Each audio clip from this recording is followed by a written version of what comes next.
Hello and welcome back. Today we're turning back time and have a look at my favorite rock albums of 1971.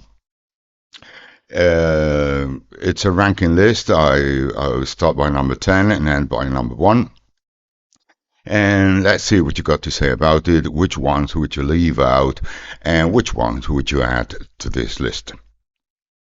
Let's get into it. And before we start, if you're new to the channel, please don't forget subscribing and becoming part of our family.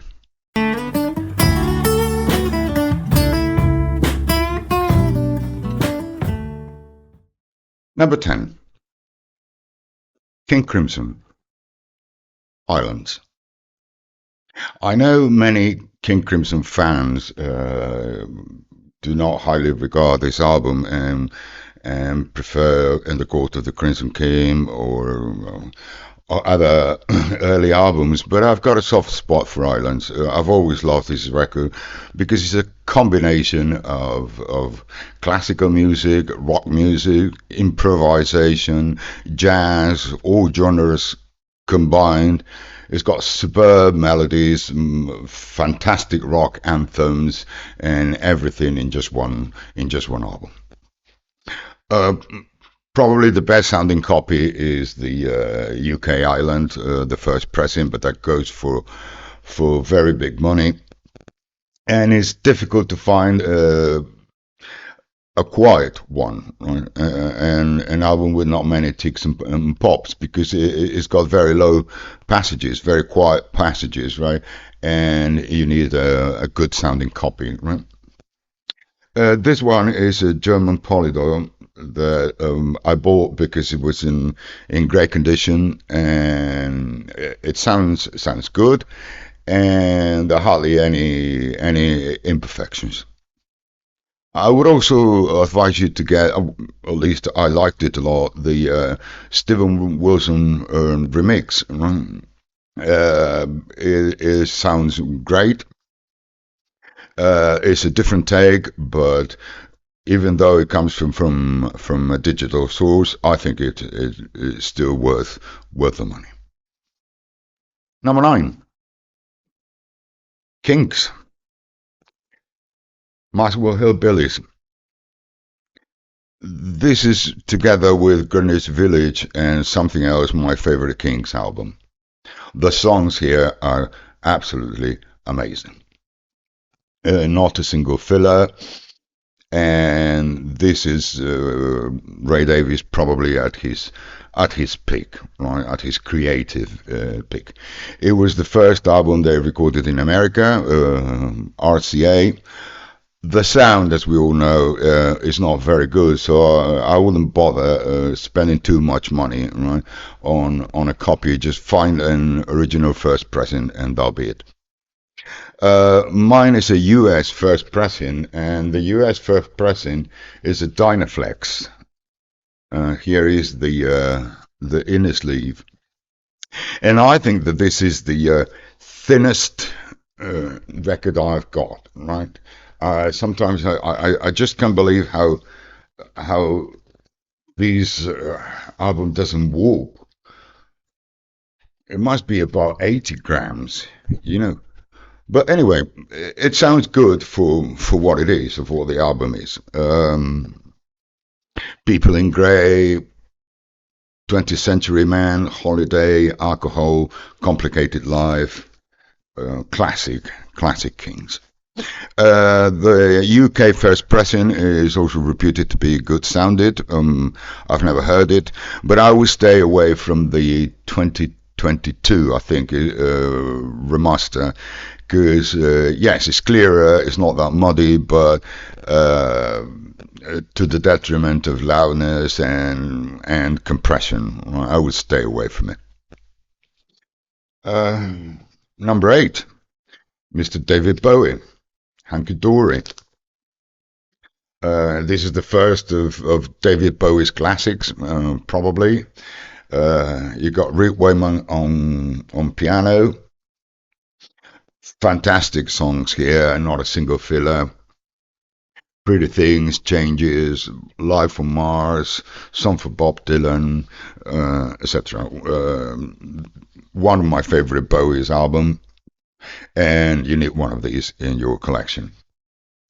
Early UK copies is going to cost you an arm and a leg, but this one is an RCA International that was put out in 1980, I think. It's a collection, and they sound really good.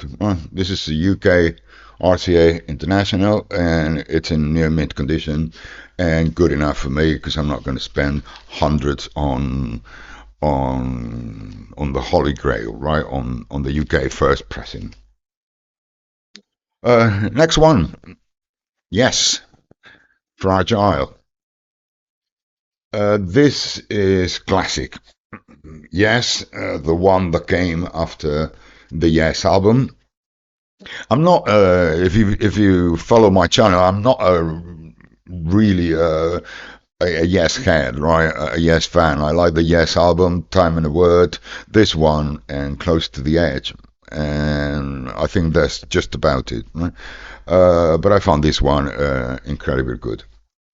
Uh, Although I've bought different copies of this album, and I've even bought the 75, the Atlantic Audiophile series.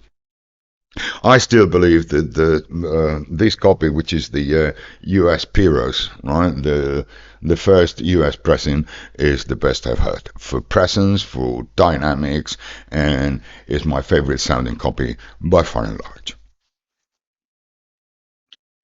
Right, let's go to the States now. The Doors,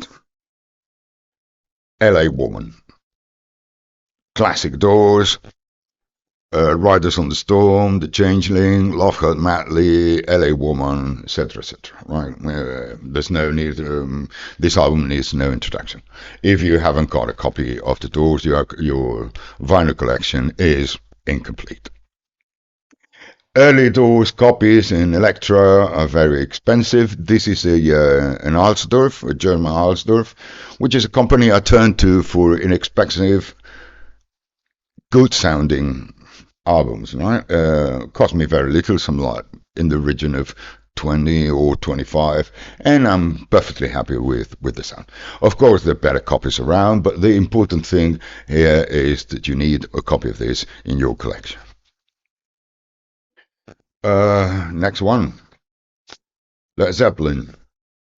This album has no name, but is known as Led Zeppelin 4, as Runes, etc., right? It's a gatefold, and it contains Stairway to Heaven, right? Probably Led Zeppelin's most famous albums, and no collection is complete without a copy of this, whether you are a Led Zeppelin fan or not, right? This is classic rock at its peak, Led Zeppelin at its peak, and it is absolutely mandatory to have a copy of this album, right? The US first pressings and the UK plums have the reputation to be the best sounding, but you're gonna splurge, right, for one of those, right? And instead of modern reissues, I would just get one of these. This is a Dutch copy, I think, or a German copy that you can get for not much money, and have a copy of the album if you're not a Led Zeppelin real fan, right? A Led Zeppelin head. In that case, well, good luck with it, trying to find a cheap copy around, a cheap, good sounding copy around. Next one of my favorite bands, if not my favorite, other than the Beatles, but to me, the Beatles are a league of their own. But who's next? Fantastic album, right? Fantastic album, and many people's favorites, together with Tommy and Quadrophenia. But Who's Next is superb from beginning to end, right? Power chords, great songs. Bob O'Reilly, Bargain, Won't Get Full Again, Behind Blue Eyes. If you haven't got a copy of Who's Next, your collection is absolutely lame. The US Decca sounds good, and The UK tracks are excellent. This is a US, no, this is a UK track copy. The earlier the stumper, the better, but you know, till say 1973, 1974, most reissues sound fantastic. Another one of my favorite bands, Jethro Tull, Aqualung. Now, this album is a nightmare. It was poorly recorded, and that's the way it is. Right? There are countless reissues of this album, countless pressings, but you're not going to get the thick as a brick sound on Aqualung. They would have needed to re-record the album, right, to get a better sound, and that's the way it is. The album is fantastic, but it was poorly recorded. So if you're not a true fan of this album, if you just want a copy for your collection, or if you want a plain copy, I would recommend you the 2011 Steven Wilson remix. That, although being a remix, I think it's very clear sounding. Everything is in place. It doesn't have that chamber choir effect, and best of all, it's inexpensive, and you get a clean copy. Right? If you want the original masterings, the choices to spare. But I would advise you not to, not to spend a lot of money on this album. Just get a copy that does sound good enough, right? And go with it. For instance, this is a UK mid 70s, 73, 74, on the green and red label, and it's a porcupine cat on both sides. Sounds good enough. And I would stop here and get one of these copies and forget about spending hundreds trying to find the Holy Grail. That, to me, it doesn't exist. Aqualung. Next one, number 2, Rolling Stones, Sticky Fingers. This is one of my favorite Stones albums, one of the classics, one of the best. This one is a 1C. This is a German 1C. I bought this copy because it's in near mint condition, together with the zip, the real zip, and the sound is not bad. But if you want, to me, right, the best sounding copy, get the German first pressing or the US first pressing. They're both DML. They're both made from the same stampers, those German first pressings and the US American pressings. And this is one of the best sounding albums in my collection. It's audiophile quality. Now, there was a time when German pressings were affordable, but not anymore. But you can still hunt one of these, obviously without the zebra, for a reasonable price.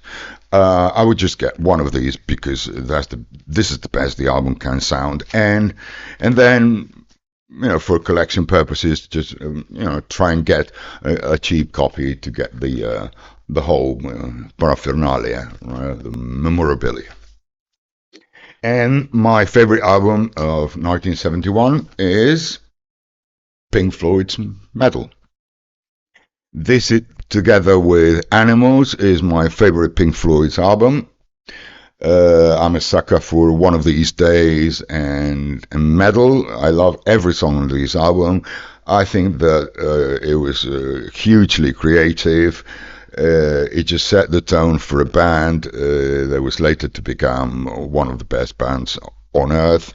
I like the sound of it, and I even prefer it, believe me, to Dark Side of the Moon or Wish You Were Here. Metal to me would be a special album in my collection. The thing about Metal is that you obviously need a quiet copy because there are many quiet passages, and it's not that easy. I wouldn't go crazy to get a Dash 1U, which is reputed to be the best sounding album, right? Or the best sounding copy. The later copies from 1972, 1973, this is an A5B6, and there's the A3B4 that were mastered by Harry Moss, and they sound fantastic. This copy sounds great to me, right? Obviously, a gatefold with the 4 members of the band and the EMI Harvest label. And let me check if I've got the right information. Yes, this is the 85 B6, which is still Harry Moss, and it is great sounding. Of course, if you're a Pink Floyd enthusiast, well, try and get a -1U, right? But if you just want a good Sunday copy for your collection, a plain copy, and that is still quiet and without the annoying ticks and pops, I would just go for one of these. Well, and that's basically what I have to say about my favorite albums of 1971. Let me know in the comments which ones would you add, and which one of these would you leave out, and we can exchange information about the albums and pressings. Thanks for your time. Thanks for listening. Take care.